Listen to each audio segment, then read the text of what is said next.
What up, Bulls Nation? And welcome into the CHGO Bulls Podcast, presented by Pointsbet. Don't forget that promo code CHGO when you sign up to live your bet life. Coming to you live from our studios here in West Loop. I'm Matt.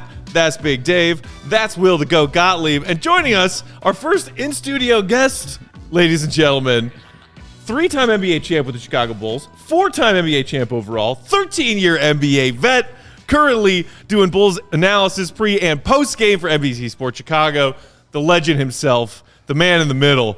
Give it up for Will Perdue, ladies and gentlemen. There it is. Thank you. Welcome to the studio. That's enough. Let's get going here. Follow Will on Twitter at Will_Perdue32 if you aren't already. Will, welcome. How are you, man? It's been too long. It really has. Yeah. And I'm actually excited to be here, and I wanted to start off the show by telling a story. Okay. Please. But first of all, can I get some water? I mean, I want to test you guys. How good is this? Can Will Perdue get some water? Somebody get Will Perdue a glass of water. I should have asked this beforehand, but I figure, you know. I offered you restroom, and I forgot to offer you water. But I didn't have a quarter to put in the door. So, I mean, He's lying, ladies and gentlemen. I understand you guys are on a budget. I told you it was coming. Didn't I tell you before he got here these jokes was coming? True. I told you before he got here. Will gonna have jokes, bro. I told you. But that leads me to two stories. Okay. And before I tell the one that I wanted to tell, that second one is one of the reasons why when Matt Peck first came to NBC Sports Chicago that I was not a big fan. Because he had a better contract than I did. What? Did you not, correct or not, did you not sign a 3-year deal? No, I didn't. I did not. We each, all three of us, me, Big Dave, and Sabine, signed 1-year deals. We did. That had an option on the second year, but the option was not ours. It was NBC's. This is correct. So we were, it was alluded that you, in our circles, you had a 3-year contract. Who started that rumor? Because I never heard it, and I didn't start it. Congratulations, man. Well, it could have been because of the option aspect. Okay. That they believe that, well, if things go well and we get good enough ratings and we get a sponsor, that we'll just pick up the option. Okay. But I only get 1 year, and that's it. Well, no option. You're still no working there, aren't you? Yeah, they're not. They showed us. Yeah, they showed you right. He rolled out right with us. All right. Well, a little different. Let me put it this way, and I didn't mean to go down this road, but for whatever reason, because at the end of the day, you guys had a great product. Thank you. Thank you, sir. You couldn't pick up any sponsors like you've gotten here. Yeah. But you did. You guys Shout out Pointsbet. Can you curse here? Or what? Oh yes, have at it. Please. But but when you guys figured, this was the best part. When you guys figured out you could get a shitload of product by talking about a company, you're basically your show became one big commercial. Yeah. Especially from the third member of your little trio. Next thing I know, he was getting packages. He was getting packages in the mail of all kinds of free product. Right. This is true. Yeah. And I'm like, hey, We need some free products. We do our ad reads.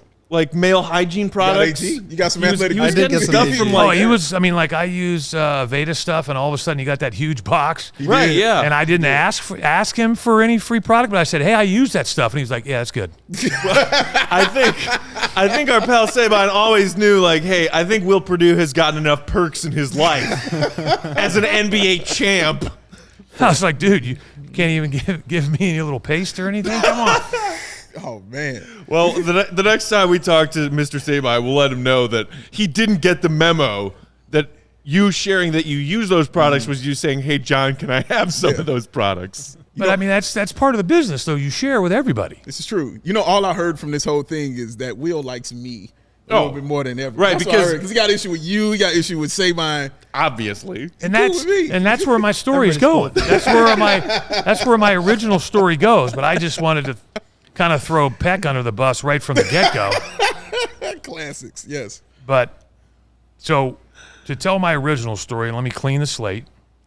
And see, you got to be flexible, right? And I think what we need to do, and I think, Will, you and Dave will agree with me here, and we'll take a vote. Oh God. Okay. Uh-oh. Before the show's over, Be scared. because I proudly drink Athletic Greens every single morning. Okay. I think Matt Peck should have to drink a bottle before this show is over. What are you talking about, Will? I drink Athletic Greens every day because it's good for me and it's delicious. He appreciates those 75 minerals and vitamins that are inside there. It's true. Prebiotics. true. Probiotics. So I man. kind of feel like I'm doing that insurance commercial. It's not a good idea to get Pinocchio to do a inspiration. Do you see my nose growing, sir? I mean, I know I got a big schnoz, but it has stayed the same size this entire time. But I just wanted to throw it out there. I already had my Athletic Greens this morning. Yeah. I was kind of, we were telling the story. I've been drinking it now for about 2 years. Yeah. And I think it's a great way to start off the day. Right. And you let me need to make get sure some more. let me make sure I'm saying that so the people that are watching today and watch this podcast, I'm getting nothing for free here. That's true. This is just a We personal would offer you one of those statement. big free sample boxes, but they've all been claimed already. It's true. And I know your closet at home is full of them. Full stacked. Stacks on Will. stacks on stacks of What's the, Athletic Greens. All right, what's the because listen, website? I could tell stories in this Athletic hour will be up. CHGO 25. Yes. Athletic Green / CHGO 25. You can save 25%. 25% off. I got to start doing that. Yeah, man. I just get the monthly charge. Use our No, promo Will. code, Will. Promo Yeah, code. This is why we're here for you. Free money. But also, you got to realize when you get to be my age, you got to you have to remind people numerous times, and so you can write it down and be like, "Oh, that's right, yeah." Promo code. What is it again? CHGO 25. Yes. I'll be doing that tonight. All right. There you Sounds go. Good. All right. Excellent. That's what I like to hear, man. All right. So I want to tell this story, Okay, go for it. and I know we keep getting sidetracked. It's so okay. I'll We try talk it. about Bulls and Bulls basketball all the time, all day, every day. Let's talk about whatever you want to talk about. Hit it. No, but I want to talk about the two of you guys specifically to just kind of hammer home a point. So when you guys first came, and you guys actually taught me something, and that's the whole point of this. When you guys first came to NBC Sports Chicago, they were like, "Hey, we're going to do this show called, The Outsiders, and we're going to get these people." And I think if you'll go back and check, I think I already followed one or two of you before. Maybe because I think Probably we him. maybe had interviewed you for the pod at some Yeah. point. Yeah, Probably him, so I knew about you guys, but I Yeah. didn't know Definitely. you. Right. And so, they're like, "All right, this is the first show." I won't even touch the interview process. Just, okay, we're going to do the first show. We're going to hang out in the green room, and you guys come in, and I was just, that after that first night, I was like, these guys are way too excited. They got Too excited to be in a TV studio talking Hanging about out the with Bulls. NBA Yeah. players. Sorry that we were Grew up excited. loving. It wasn't Oh even my that. It God. was like, guys, we got 81 more to go. Let's just,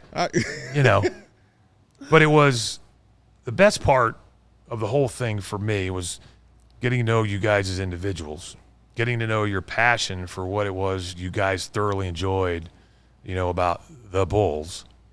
But also, I'd always have a little pushback, when we would get into discussions about, I would throw the old, "Well, you guys haven't played, you don't know" type speech. But I also realized, that's a true statement, but that doesn't necessarily mean it's a correct statement. You don't have to play the game to know the game. You don't have to play the game at that level to understand the X's and the O's. Like you guys talked about, you had Stephen Noah on here. I think that guy is a genius when he talks about he's brilliant. basketball. Yeah. I mean, his videos where he breaks down the X's and O's, I think, is outstanding. Yeah. But it was just as I got to know you guys, and then I realized, hey, these just aren't a bunch of yahoos talking about the Bulls. You guys actually did your homework. And that's where, I don't know if I ever told you, that's kind of where my opinion started to change and the respect kind of went up. Sabine excluded, but Waiting for that one. You know it was coming, right? but the greatest thing about him was all the stories we'd hear, about his wife jumping his ass about, better be getting a job soon or Yo, man. Yo, Will, man, the cold, baby, come on. Hey, man. Oh, Hey, listen, Mr. Sabine is just a few months removed from fatherhood. This is Will. the truth. So Yes. he's Yes. He's all getting his grown shit up. together. Yeah. Or All at grown least up. He's doing stuff. He's helping his wife get, no, maintained. Listen, at the end of the day, you always knew he was going to do the right thing. Yes, fact. But it was just even his whole story about how he was down, he was going to have to go get a job he didn't want to do. And Yeah. all of a sudden this outsiders thing came up and he was like, thank God, Yeah. Because that was a lot more fun than what he was. So, he got the callback and the news for that show while he was in some, advertising class or something. And he was like, I hate this. I hate my life. It's like, I'd rather do this every day. And it was like, Right. oh, cool. I got that job where I just get to hang around and talk about basketball. Right. Right. I think I'll do that instead. But let me finish. Yeah, I mean, that's an easy thing. Sabine's too easy of a target. I got to stop doing that. But it was just the respect factor. And then because at the time, the product wasn't the best. Let's just leave it at that. You mean the Bulls product? Yes. Yeah. You guys made it enjoyable to come to work Oh, man. because then once you guys kind of just got accustomed to sitting there and talking to me and Kendall and, I'll truly say that, we became friends. It just became more of a conversation instead of you guys bouncing off the walls and, acting like a kid that's had too many Cokes and, Yeah, Cokes.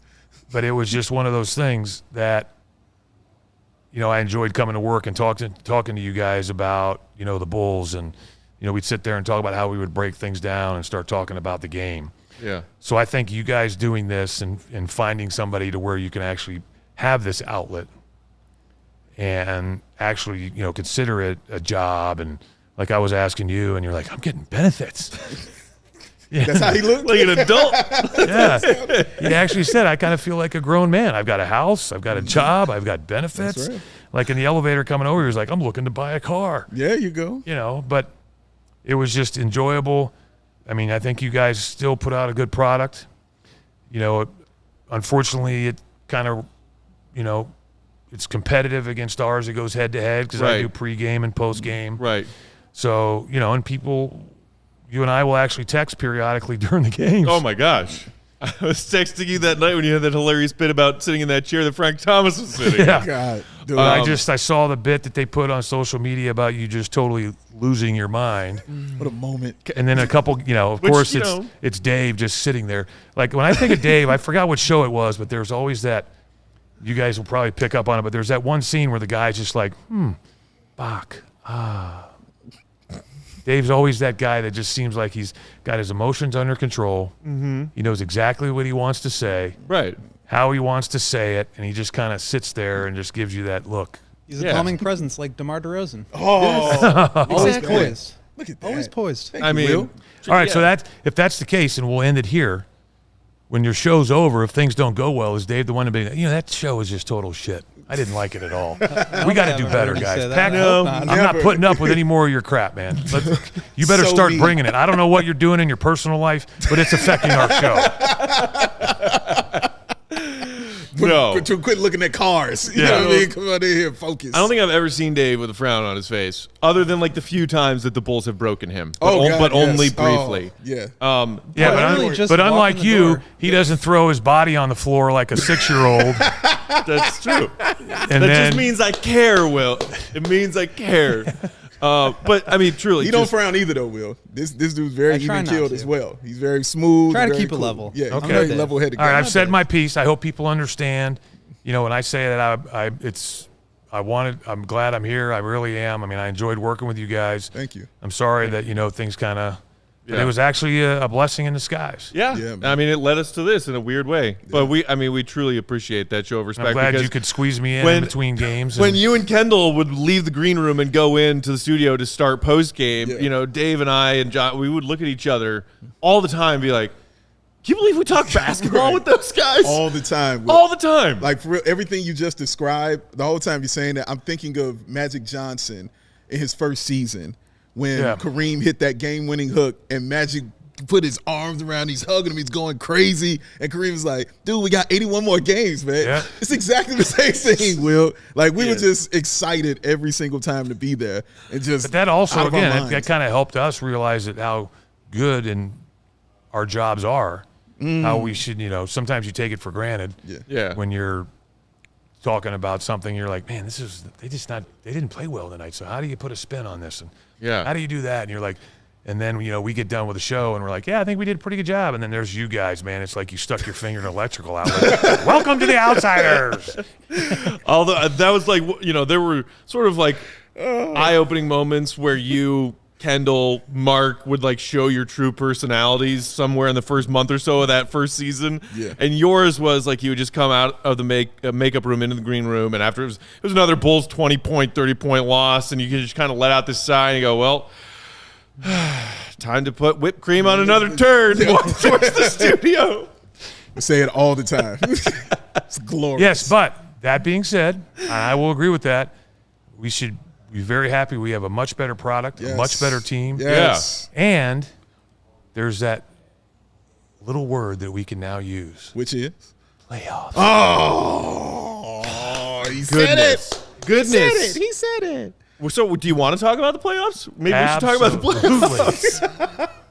I didn't I'm expect that enjoying whole the, thing to take the 20 Outsiders minutes. story. We got plenty of them, man. It's so many. It's so many. Okay, so here's the first one for you, Will. Key matchup other than the obvious, oh, dear God, Giannis, please don't kill us. Like, outside of that, what do you see maybe on the offensive or defensive side of the ball?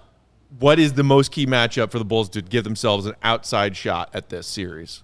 Holiday against either Io or Kobe. Because you remember, was it the third game where I think he had, 16 or 18 in the fourth quarter, finished with like March 4th. 30, 32, 34, whatever it was. And, that was just old school basketball, and not in the sense of, old school, get off my lawn, but it was they found a weakness and they just kept going at it. And they just kept picking at the scab. The Bulls didn't make the proper adjustments, and he just had a hell of a fourth quarter. And you're just like, and that's what you're just like, God, this team is good. Mm-hmm. They have so many weapons, so many options, and you don't try to make it too complicated. And if you find a weakness, you just go at it until you force your opponent to make the necessary changes or adapt their defense. And by the time the Bulls did it, it was too late. I want to ask you a quick question on that topic, which is a little bit, tangential, but a little bit of what? Tangential. Can we? I told you he got words, man. This the goat It's a little- leave over it's a here. little- It's goat leave, sir. I went to Vanderbilt, but I always follow it up with, it just proves that you can fool some of the people some of the time. And I don't know what that word is, but just like my It's wife off and on a I tangent. like my wife and I do Wordle together, and I know that I'm just there for moral support. Sometimes that's all you can offer. That's all you can offer. That's how I spend most of my Why life. do you think I like the appendages? So I'm just like, good job, honey. What's for breakfast? All right. So what does that word mean The again? question is, it means going off on a tangent about something. Like this whole show has been This so whole far. show has been a It's tangent. a tangential show. Yes. Okay. The question is, so you said picking at a scab, going at a mismatch until you force the defense to make a change. What happens in a playoff series when you've got something going, it's working for you, and another team is kind of figuring out what it is that they need to do to stop that? Are you always kind of thinking ahead to the next thing, or is it just like, I dare you to figure this out? Well, I mean, you have so many different plans, A, B, C, D, because you fully expect your opponent to figure it out during the game. So, okay, we're going to go to Holiday until they figure it out or they look to double team. And then when they start to double team and take the ball out of his hands, then you make the next adjustment. Okay, now that they've done that, we're going to put the ball in the hands of Middleton. Okay, and then once they figure that out, we can either go back to Holiday or, what they don't want to do and what we would prefer not to do is sit there and go, DeMar, give us 40. Right. We want isolation. No, we want to try to stay away from that. But sometimes you have to go to that. So if you could sit there and check all the boxes, okay, we've been able to slow down Holiday. We've been able to slow down Middleton. Lopez hitting hidden jumpers tonight. He's not going in the post to bang much. And then they're like, all right, we got to depend on Giannis to bail us out. That's when now as the Bulls, you're like, all right, man, we've done a great job. can he score 50 and help them win? The answer to that's probably there's a good chance he's going to score 50. Yes, but at the same time, he can score 50 and still lose. So that's the whole thing. There's not just changes game to game. It's timeout to timeout, quarter to quarter. I mean, how many different game plans do you have? And especially in the regular season, you don't necessarily have a lot. Like you see the coach pull that thing out of his pocket or back pocket and look at it. It may only have 4 or 5 things on it. But during the playoffs, it's got 45 things on it. Wow. Because of the fact that now, you think about this, everybody's, well, we've had a week to prepare. They've had a week to prepare. Right. So they've watched all 4 games. They've broken it down to the minute details, strengths, weaknesses. And the question is, do they see something that you don't see? It's kind of like you're in baseball, make an analogy. Somehow it's you've noticed a batter or the manager notices that a pitcher's tipping his pitches because he saw just one small thing. And all of a sudden on the, down in the bench, you're telling everybody, hey, when he does this, he's bringing in a slider. If he does this, he's bringing in a fastball. If he does this, all of a sudden there's all these tells, and all of a sudden you're just like, this team just lights somebody up, and you're like, dude, man, he almost threw a shutout the last time he pitched against this team. So that's why coaches, not just Billy, but the assistants, players, that's why Caruso's so valuable. Your ability to knock that stuff out during a game. You know exactly what the calls are. They're not going to change their calls. It just it does reach a little point on that card where it just says, who's better? They know what we're doing. We know what they're doing. Who can instill their will and win this game, even though both teams know exactly what the other is doing, because and players will tell you this. They won't agree with you in the moment. But if you go out and you play your best game, let's say the Bulls go out and play their ass off. They limit Milwaukee to 40% from the floor, 32% from behind the line, win the rebounding battle, go to the free throw line more, but yet still lose, and you check all these boxes, it just means you lost to a better team. That's not, there's nothing to be embarrassed about. That team's better. And that's how the league works, because it's just like I talk to people all the time. I mean, I was fortunate enough where we would be sitting on the bench, and this little thing is what also at the end of the day makes a huge difference. We're a roster of 12 guys, but one of those guys is Michael Jordan. So you've got 11 other guys playing with a lot of confidence because you're like, things get really bad, we can just go to that guy. I'm glad you brought that up because a little bit later on. Yeah, and that's what makes Milwaukee so dangerous. Yeah. Is because the confidence they can play with, and then they can be like, we got that guy. That guy. We can go to Giannis if we need to, because it's just, it's one thing to say that's a dude's a freight train when he has the basketball, but he's a freight train going downhill. Right, yeah. And I know people are like, well, just wall him off and do this and do that. Well, then how come the other 29 teams can't do it? Right. Well, because he's a guy who can get from the half court to the rim in 3 strides. Dude, but I also love the guys on social media are like, well, we need a Giannis stopper. There isn't one. Thank Don't you. Exist. It doesn't exist. I've been yelling that into the abyss of Bulls Twitter for the entire season. It drives me crazy. It's like, we need a KD stopper, a Giannis stopper, a LeBron stopper.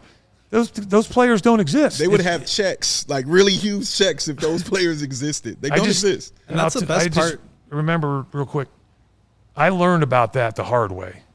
So when I got traded to San Antonio and we were running that, the triple towers with me, David, and Tim, I was the guy. Flex. What's that? Flex. He said flex. Flexing. Oh. Go ahead. Meet David and Tim. You know what I mean? But I was just telling a story. Just a I couple mean, it's kind of like you saying, on either side. me, Matt, and John. Right. It's the same. It's the the exact same. Yes. I mean, you're flexing as you walk into a restaurant and they tell you there's a 2-hour wait. But I'm with these guys. Yeah, it's 2.5 hours. Well done. Anyway, we're playing, so I had to guard Malone. I had to guard Olajuwon. I had, go down the list, right? because I was kind of a sacrificial lamb. Mm-hmm. It wasn't because I was so much better than those guys. We're like, who's the guy out of those three that we can afford to get into foul trouble? That guy. Okay. But like, I remember Pop would sit me down and be like, listen, we're not bringing help. We're going to put you on an island because their shooters are so good, and we don't want to give Vernon Maxwell and Kenny Smith open jumpers, you know?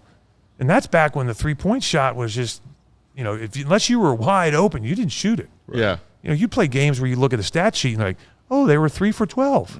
12 total. You know, you get that in a quarter. But I remember we actually won a game.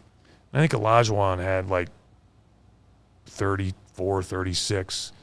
But he missed the last shot of the game that would have helped him win. And Pop's like, hey, you did your job. I'm like, I did my job. Scored 34. He's like, yeah. But if he would have had 36, we would have lost. But he also, that's when I first learned that if you can, in those type of games, and this is what the Bulls are trying to accomplish, if you can hold a player below his average, you've had a successful night. And that's what they're trying to do with Giannis. That's what they're trying to do with Middleton. That's what they're trying to do with Holiday. That's what they're trying to do, especially with Portis, who's a Bulls killer. Yeah. Try to hold those guys below their average, and then that's how you have a realistic chance of winning a basketball game. Before we move on, we got to take a quick pause. Station identification. Got to pay the bills. The station is identifying as a pro Pointsbet station, Dave. This is for Will Perdue. I'm so glad he's here. You get to see what I'm here for. Will, here to read these ads. Because the best way to support CHGO is to download that PointsBet app and use that code CHGO when you sign up. And if you do that right now, you'll get 2 risk-free bets up to $2,000. But that's not it. If you make a $50 or more first-time deposit, you'll receive a free CHGO membership, which unlocks all of that web content, and you'll get a free T-shirt of your choice from that CHGO locker. And that's $2,000 in free bets, a free CHGO membership, a free T-shirt from CHGO Locker, all for making a $50 or more first-time deposit at PointsBet. And also introducing that live same-game NBA parlay. So for the first time ever, you can build the perfect live same-game NBA parlay only with PointsBet. You can buy your favorite bets anytime during the game.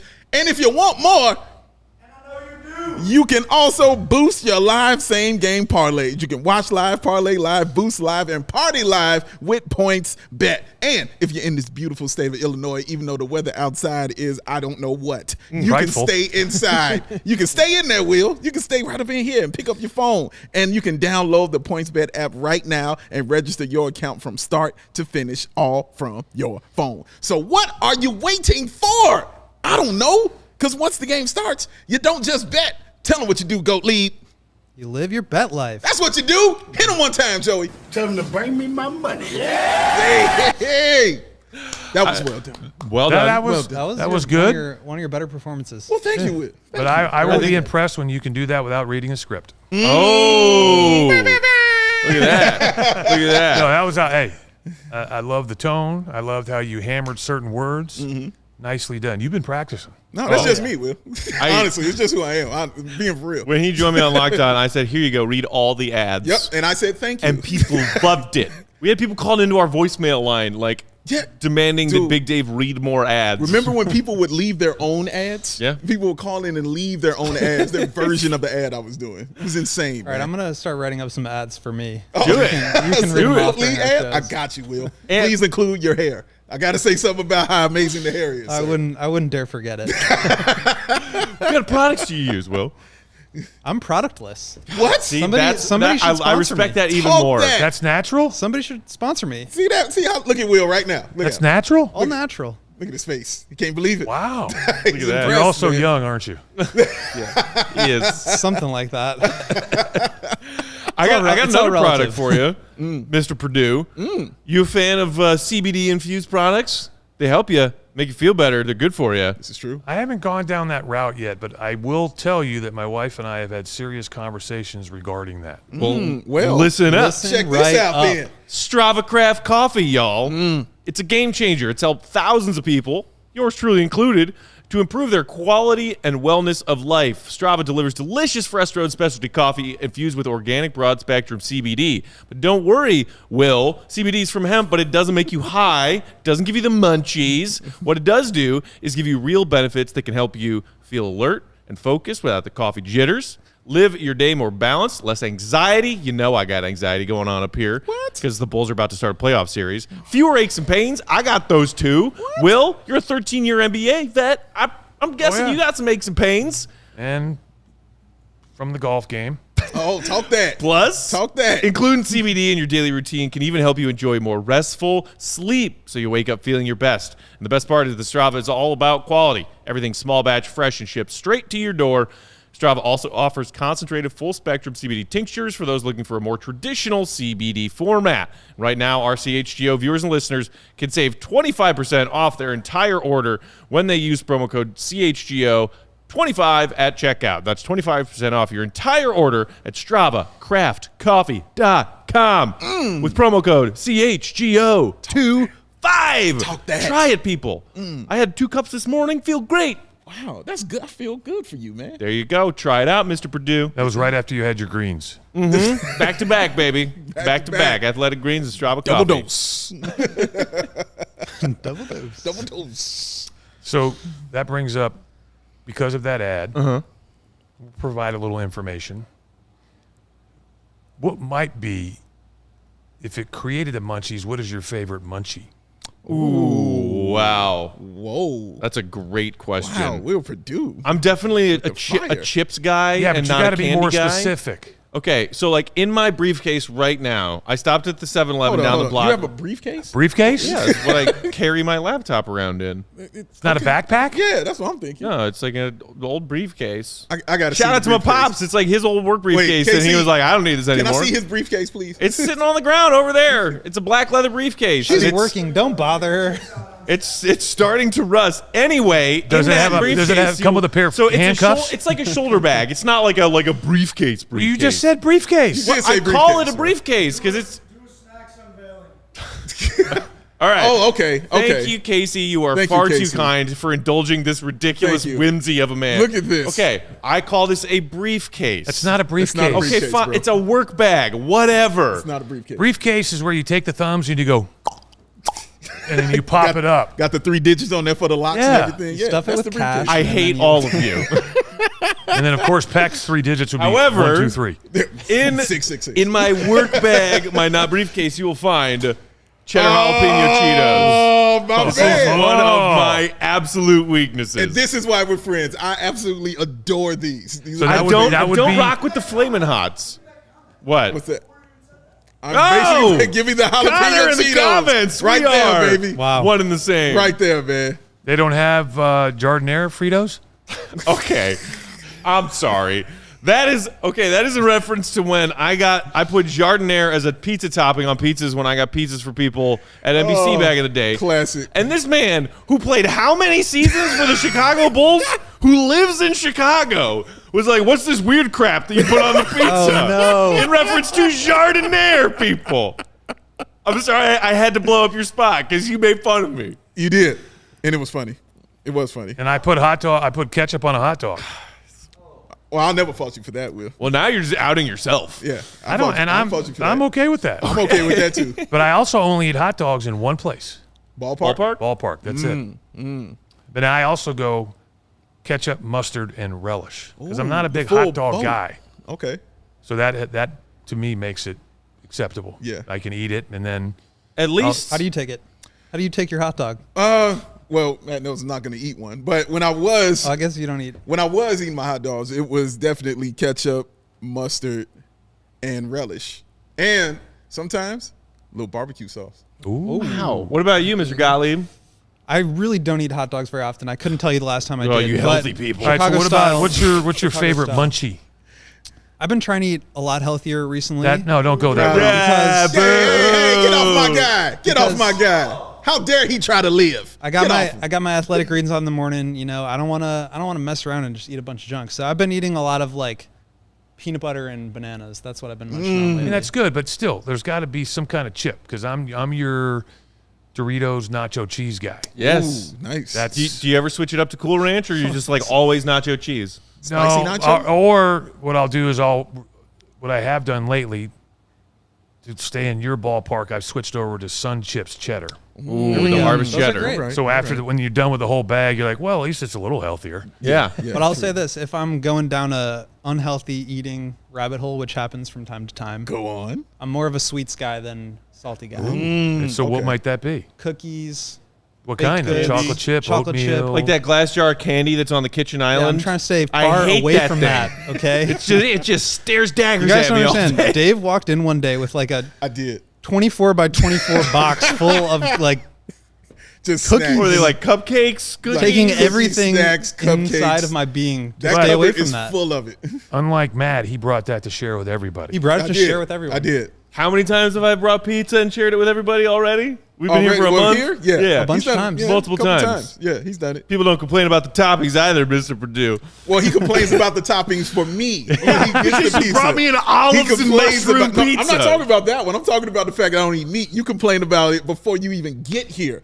You complaining about it, and you're not even going to eat it, and he's complaining about it. But he's right. I did try to buy him a pizza, and I got toppings there. I was like, well, let me put some mushrooms on it and put some black olives on it and some sausage. He opened it up and said, Pizza I literally salad. hate every topping on this. Except the sausage. Send it back. But I Send couldn't, it back. I had to take it to my brother, man. I couldn't get to the sausage. It was smothered in mushrooms and olives. To be fair, it really was, though. It was smothered in it. Like, he couldn't even pick it off, man. Also, Big Dave, people in the comments are showing you love for the barbecue sauce on a hot dog Oh, thing. yeah, man. Hey, man, you got to step into my word. I've been big for a while. But bro. that's the one thing I learned about Dave, though. He's a leader, not a follower. Well, that's true. Yeah, tell that, Will. The taste true. maker. I don't mind standing alone, baby. I don't mind that at all. At all. All right, so let's get back to All what right, so happened. I guess let's talk about the Bulls a little bit more. We got the man in the middle here, so let's talk about the big man matchup. I know Bulls fans have had their patience wearing thin with Vooch on and off this season. He had an upswing, I think, like found his stroke a little bit in the final stretches of the season, but then also had a couple of absolute duds when the Bulls were getting blown out by those elite teams in the East to finish out the final week of the season. And then meanwhile, you had Brook Lopez, who basically missed the whole season for the Bucks, coming back, and in that last game against the Bulls, there you see it. Thank you, Joey. You see what he did in that last Bulls-Bucks game. 28 The best pictures. on, I believe it was 9 of 14 from the floor. He also won a perfect 9 of 9 at the free throw line. So, Will, what do you make of this matchup that the Bulls have facing them with their big man Vooch and this recently returned Brook Lopez for Milwaukee? Well, I believe that the Bulls have the advantage at this position. Okay, and I'm not just talking about head-to-head. I'm talking about the ability to put Vooch down in the post to establish the post presence. And you don't necessarily have to use Vooch down there. But my whole thing is, and this is like what you're talking about in, amongst the coaches. So I'll ask you, let's say that they start by going to Vooch down in the post, and he gets a couple buckets early, right? So then Budenholzer's got to call timeout and change up his defense. Because all coaches hate to double. They hate it. So very rarely will a coach double just right off the bat. They're like, let's see if Vooch can get going offensively, then I'll make the necessary adjustments. But I'll kind of, hedge my bets and say that, well, he's not, Lopez is going to be okay, and he'll be able to slow him down enough to where, he'll score a few times, but he won't shoot a high percentage. And for him to really have an impact, it'd have to be in a volume manner. But I think if, we put Vooch down there, I think Vooch has the advantage from the ability of what he can do in the post. I think he's a much better post-up player than Lopez is. Lopez's strength is obviously pick and pop. Now, he can play down in the post, but that's not necessarily his strength, his go-to. And then what happens if, hypothetically, you get a quick foul on Lopez, or maybe he gets frustrated and picks up 2 quick fouls? Then I'll ask you guys, who's guarding him after that? Well, I think they would either go to their small Bobby? lineup with Giannis at the 5 and bring in Portis. But or Portis, they wouldn't have- put Giannis on him, but they would put Portis on him. or put Portis on Probably, him. yeah. And now you're talking about a distinct advantage, even though Portis would love that matchup. He's like, He sure bring it would. on, big fella. Yeah. But Oh, Bobby. and that's the other thing that I think some people don't think about when you're now talking about the playoff equation. you don't have the luxury of making the mistakes you make in the regular season. Meaning it becomes a much more cerebral game, and you get to test, Zach LaVine and his, how is Zach playing, his basketball IQ, his, and that deals with shot selection, timing, taking a foul or something like that. Same thing goes with us. Now you got Portis trying to sit there and think about what he needs to do when he's defending a bigger player. Mm-hmm. As good as Portis is and as well as he plays against the Bulls, if you can go at him and get him, back on his heels, I think that's also going to affect what he does on the offensive end. Now, this is obviously best case scenario, but I think that if they play their cards right, they should have an advantage in the post with Vooch, because Vooch can pick and pop as well. Because, like you said, I feel like he's finally developed a little bit of rhythm in that 3-point shot. shot Behind the 3-point line against the Bucks this season. But what I don't like is when a game starts and his first 3 shots are threes instead of a mid-range or something in the post or maybe rolling to the basket. Because I always talk about, as good as players are at this level, what people don't realize is how fragile their egos are as well and their confidence is. You miss two early shots and you're like, oh, I don't got it tonight. Or, you run a pick and pop and Vooch gets it and Portis is like, I'm not even going to run out there. And you miss a wide open 3. They're like, you know what? We've just we're just adapting our defense. He's going to keep shooting until he hits one. Then we'll think about getting there out, but we're going to pack it in. Right. He knocks down that first one. Hey, that's great, but I would rather see him do something in the mid-range. He's developed that little one-handed little running push shot like you see a lot of guards do. Mm-hmm. And you guys, it's as simple as you see a couple go in, then that also changes the energy of which he plays with on the defensive end. So a lot of teams start out with like sort of that token post up for a big man. Is that, as a big, is that sort of like just where you're most comfortable and you want to get the best look that you can where you're the most comfortable and then pull it out? Or well, I mean, as much as the game has changed and you shoot a lot more shots from the perimeter, it's still an inside-out game. If you want to come down and start jacking up threes early, I mean, if you're hitting them, okay. But can you sit here and tell me that, okay, what do you think's a higher percentage shot to kind of develop the rhythm for the game, the tempo for the game, the tone for the game, throwing the ball down in the post and getting a couple high percentage looks, or throwing up a couple threes early, kind of like, setting up a game and you're like, okay, you know what, we're going to go long on our first play here. Mm-hmm. And if it goes well, it's an early knockdown in the first round, but you throw it up and we get an interception, we're screwed. So you try to, and that's like stringing together singles instead of just swinging for the fence. Yeah, I mean, because that's my point.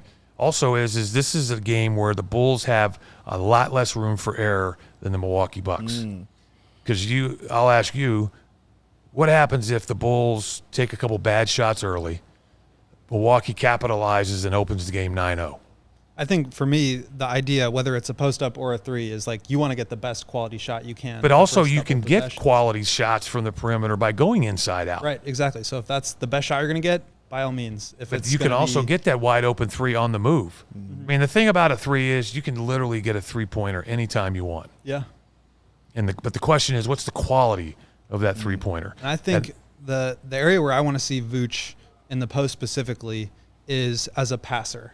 When you run those little side pick and rolls with Vooch and Zach, empty on the right side, and Zach kind of comes off one of these curls and gets the ball to Vooch on the block and then pulls out to 3, Vooch is one-on-one in those situations, and I'll take that. Yeah. And if the help comes off of Zach, then Zach's open for 3. And I think they should be doing that every time. But I'd also rather see Vooch run a screen roll in the mid-range area instead of all the way out. I know you run it out at the 3-point line because you have more room to operate, but are you operating to play for Zach and DeMar, or are you actually operating to play for Vooch, who then, when he rolls, he's on the baseline mid-post, he's on the mid-post, extended 16, 18 feet instead of 23 feet. Right. And I'll take that shot all day long, where he rolls and catches and shoots. But like you talk about, he's gotten to the point now where he catches and he looks first. And if the defender is undersized or not out there, he'll put it on the deck and attack the rim.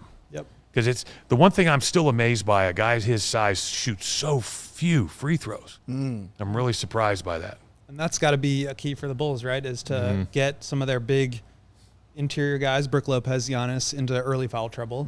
Get them away from the rim if they can so that they can get to the basket and drives. Yeah, which is going to be tough because, like, the one time I saw Giannis called for an offensive foul in the 4 games against the Bulls this season, I was shocked because that dude – and look, MVPs get MVP kind of treatment from refs in the NBA. It's how it works, but good luck drawing a charge on that guy. Yeah, but it's also it's the aggressor gets the calls. Yeah. Yeah. And you sit there and you look at it and you're like, oh, man, look, Milwaukee's already had 8 free throw attempts and the Bulls only got 2. Okay, well, let's look at the shot selection. Well, the Bulls have – 12 field goal attempts and 8 of them are threes. Yeah. So they're not necessarily being aggressive. Yeah, the shots may be open, but if you're 2 for 8 and you're not getting to the free throw line and you're not scoring points, right? All of a sudden that's why you see one of those timeouts where Billy's walking out to half court with his head down because he's got to reiterate to these guys, there's a reason why those shots are open. Yeah. That's kind of what because that's the other thing. You can't stop everything in the NBA game. You got to decide what you're willing to give up and what you're trying to stop. And then all of a sudden you see the guys on the bench go, hey, it's kind of weird. I'm wide open. I'm not knocking them down. Well, that's what they're willing to give up.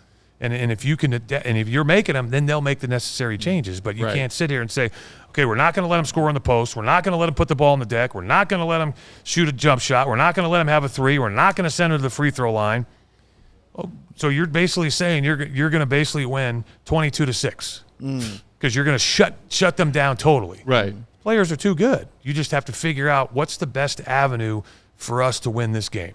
And that's, again, where we go full circle. And the Milwaukee Bucks have a lot more room for error than the Bulls do. The Bulls, in order to win, are going to have their A game. Yeah. The Milwaukee Bucks do not. And I think that's key what you said also about the free throw shooting, which is why I've been so excited about Zach LaVine getting to the line much more. Yeah, He's getting 10-plus a game. Free throws now. So I think that's also going to be big also in this series too. Because then also that's kind of a distraction. Because what happens when you see opponents do that? Now you see the Bulls talking to the officials, complaining. And officials, they're humans.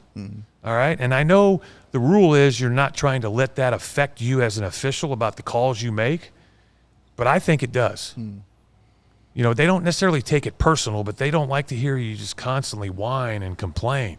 Just play the game. And also the transition. I mean, the Bucks are one of the best transition teams. If you're DeMar and you're complaining about not getting a foul call on a mid-range jumper, they're gone. That's 2 points. Yeah. They cannot have those situations. True indeed. One of my best, and I forgot what game it was. You guys probably remember this, where DeMar fouled somebody and he was the camera just happened to be at him at the right time, and he's looking at the official and goes, "Come on, man, he flopped. He's a flopper. He's faking." And I'm like, how ironic that guy's making that comment to the official. Yeah. That flopping didn't really exist back when you played? It wasn't really a thing. People actually just fouled each other hard, and their bodies did what they did, reacted to it. So I want to talk to you about rivalries, Will, because you were part of one of the biggest, most, bloodthirsty, gruesome rivalries in NBA history, Bulls-Pistons. And then also a little bit, after that, you cleared that hurdle, then there was Bulls-Knicks, too. Yeah, but we also had a nice little rivalry with Milwaukee because they're 90 miles up the road. Right. Not exactly seeing them in the playoffs all the time, though. So, okay, for those of you youngins, this is proof of Will, Get up off him. our guy Will, being a part of a bloodthirsty rivalry going head-to-head with Mr. Bill Laimbeer right there. Let's look at the hair. I need to print out. First of all, we couldn't decide who was going to lead when the first slow song came on. Right, because you and Bill are actually dear friends. Yeah, Careless Whisper is playing in that. Y'all just can't hear it right now. But so, I feel like maybe some Bulls fans are feeling this rivalry with the Bucks maybe come back a little bit or reinvigorate it a little bit, just because you had the Grayson stuff where you heard Alex Caruso. They are the top dogs that the Bulls are trying to play level with, at least give a good fight to, at least. I also, Joey, throw up this box score. So you conquer your rival Pistons. This is Game 4, 91 Conference Finals. You were talking about being that guy to just throw fouls around and be useful that way. And I'm not talking to you. I literally wanted to show this to you for your credit. When you guys finally got over that hump and swept the Pistons, you played 15 minutes, you had 6 fouls. I picture those being 6 good, hard fouls. Yep. Well, there was truth in the fact that no layups. Yes. So, and you texted me that the other night after one of many games when the Bulls were just letting their opponent roll all over them right to the rim. Some people think like, oh, that's just an old head yelling about how the way it used to be. That's the basketball I grew up watching, and I am a firm believer in the fact that you still cannot just let some guy waltz up and lay the ball in the hoop without knocking him. Listen, it's how you foul somebody has changed. Yeah. You can't foul them like we used to. Mm. You still have to make a legitimate play on the ball, which is easy. I'm not saying it's easy to do, but you can still develop what it is now, even though it's a different definition. Mm. It's now what's considered to be a hard foul to send a message. It's not one that has to send a guy, crumbling to the floor and the whole place just goes, ooh. It can be a hard foul within the play of the game that sends a message that, no, guys, we're not going to let you just turn the corner on a screen roll and drive right down the lane and get to the rim. You did it 3 times. We screwed up our defense. We've now adapted. We're going to, give you a hard foul and make you think. And it's not like you think you're going to shut it down, but it's more about we're going to make you think about it the next time. Mm-hmm. Because now, how many times have you seen guys just come in and just blow a totally wide open layup? And you're like, what just happened? Mm. Well, he's looking to the left. He's looking to the right. He's thinking somebody's coming from behind. He's thinking. And nothing happens, and he misses the layup because the anticipation is something's going to happen. Mm-hmm. These guys aren't just going to give me a wide open layup, are they? Well, they happen to, and you missed the layup. Mm-hmm. So mission accomplished, right? But then the next time that happens, you hope the rotation's on time. There's a body there. The guy's got to take a contested shot. But that's the purpose of a hard foul. And it's just, and maybe if you give them a hard foul, they go to the free throw line and they make 1 of 2 instead of 2. Yeah. So it's you committed a hard foul, you sent a message, and you actually won that particular battle that they only got 1 point instead of 2. Right. I wanted to ask you this, though, Will, because when Matt was looking that up about Detroit, I went and looked up because we were talking about rivalries and when you all played the Bucks, and I was reading about when you all played them in 1990 in first round. I believe Bucks were 6, y'all were 3. That was the year you all played 7 games against Detroit. In that first one, in the very last game, I was looking at your stat line. You had 15 and 5. Then you played 16 minutes. You had 15 and 5, 2 blocks. But I want to ask you about is that 1 of 1 from the 3-point line right there? Because you weren't known as that guy, Will. Was that a heave at the end of the clock? No, that was actually shot? I was in at the end of the game, if I remember correctly, and I shot. Now, also, you got to realize, and this is what people don't understand about that time frame, about how people looked at threes. Yeah. Bigs, we had rules that if you take a 3, we were fine. We were given fines. Exactly. We were fined. So I knew if I'm going to shoot this, but if you make it, you're not fine. I better make it. Yeah. And I took it and I made it, but I think it was at the end of the game. So it was the set shot, like it was like squared up. I'm pulling this one right here. Was it Perdue corner? cash. Was it top of the key? You Was it were elbow? No, it was on the wing? right side on the right wing. What? See, You were willing to risk the fine at the end of a game when it was already decided. in the playoffs. Yeah, but you got to remember, I was kind of like, when it came to stuff like that, I would have, like, I got fined one time, and I got fined and the fine was $100. Wow. And I disagreed with the fine, and I argued about it, and I talked to the coaches about it, and they said no. So I said, all right, I'll show you. I paid my fine in $100 in pennies. So You needless just brought to say, like a sack of pennies? I brought to the, this, yeah. And the best part was when I went to the bank and said, yes, I need $100 in pennies, and they're like, what? And they're like, but we don't have that many rolls. And I'm like, oh, no, I don't want them rolled up. I want it loose.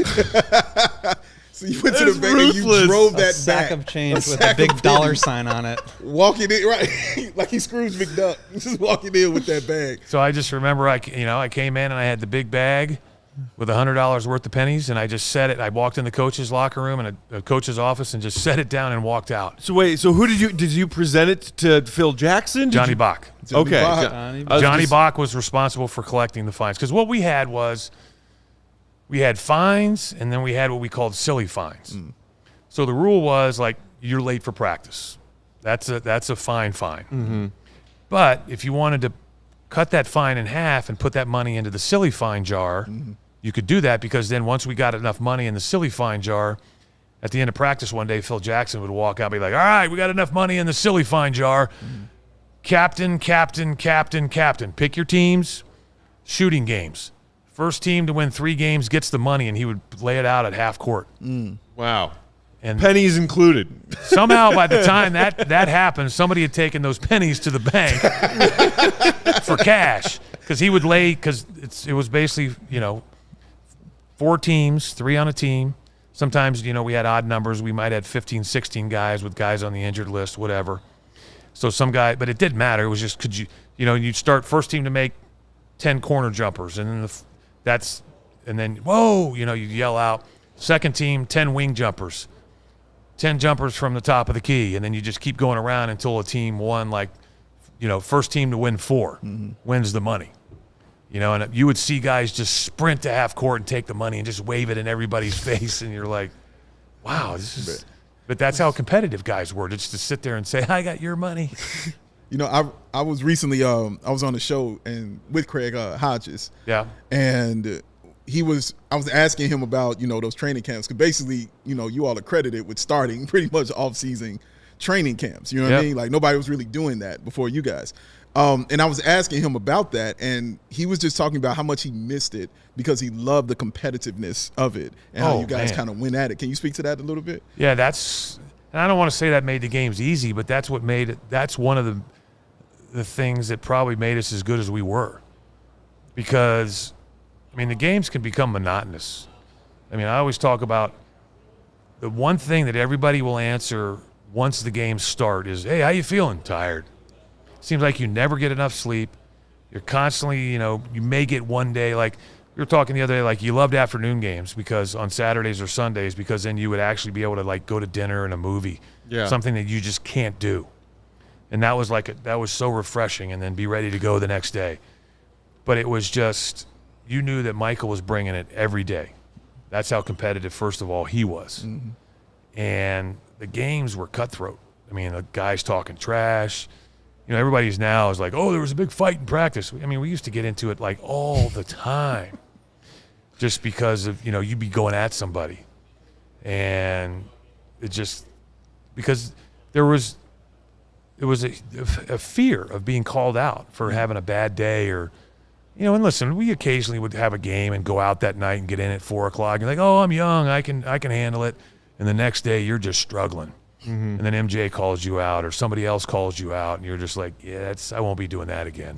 Because he could go out until 4 and still come up, show up at practice in the morning and be fine and be the most competitive dude there. Oh, how he did it, the best compliment that he ever received was from David Robinson when I got traded to San Antonio, because, Dave was part of that first Dream Team with him. Dream Team in 92, yeah. And everybody knows that Dave is, a man of faith. And the first thing he said to me was, that guy's got to deal with the devil. There's no way he can do what he does without having to deal with the devil. That's how he does it. I'm like, come on, really, Big Dave? He's being facetious, but he was like, I tried to hang with those guys in Monaco. I tried to do what those guys do. It's impossible. No. Can't happen. Not for everybody. Especially for a man who's got to be at church on Sunday morning, bright and early. Sometimes he's the guy giving the sermon. Yeah. All right, we are sadly almost out of time. I can't believe how fast that hour just went. Yeah, for real. But before we let you go, we got to get your pick for the series. Who wins Bulls Bucks and in how many games, Will? Well, I think that my heart would love for the Bulls to win, no question about it. Of course. I think that would be huge for this organization, but it would also be huge for the city of Chicago. But I just think, unfortunately, that Milwaukee is the better team. They're healthier, and they're playing really. It's not like they're limping into the playoffs. This is some of the best basketball that they've played, and and they're peaking at the right time, which tells me they learned a lot last year. Correct. Okay, and I feel like they're out for blood in the sense that they really, teams always say this, but then you see a team win 3 games and then lose the 4th, and then they got to play an extra game in a 7-game series, and that can be really. That could wear on you mentally. And all of a sudden, what you look at is, it's just a 5th game, we'll be fine, and then somebody gets hurt. Like, if you guys would have just 1-4, this may not have happened, because then you get 10 days off because that series is going 7 games, and we can get some rest, and guys can get even healthier. But I did put in my phone, and I can show you that I've paired out 5 days thinking that the Bulls will figure out a way how to steal one. And So you're when the I Bulls say in steal, 5 I don't mean undeserving, but figure out how to win a game. Because I'm gonna go in this series going back to what I said before the season even started. Because the disappointing part is how we got here. It's not that they're in the playoffs and they're limping into the playoffs because of injury and some of the late blowouts and how it didn't look like they really competed against Miami and Milwaukee and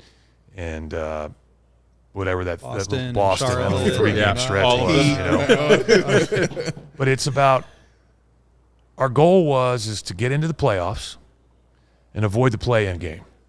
We did exactly that. Mm-hmm. We haven't gone back and looked at it, but I think I predicted 5th or 6th. My goal it was utterly important to stay out of the playoff game, which they did. Mm-hmm.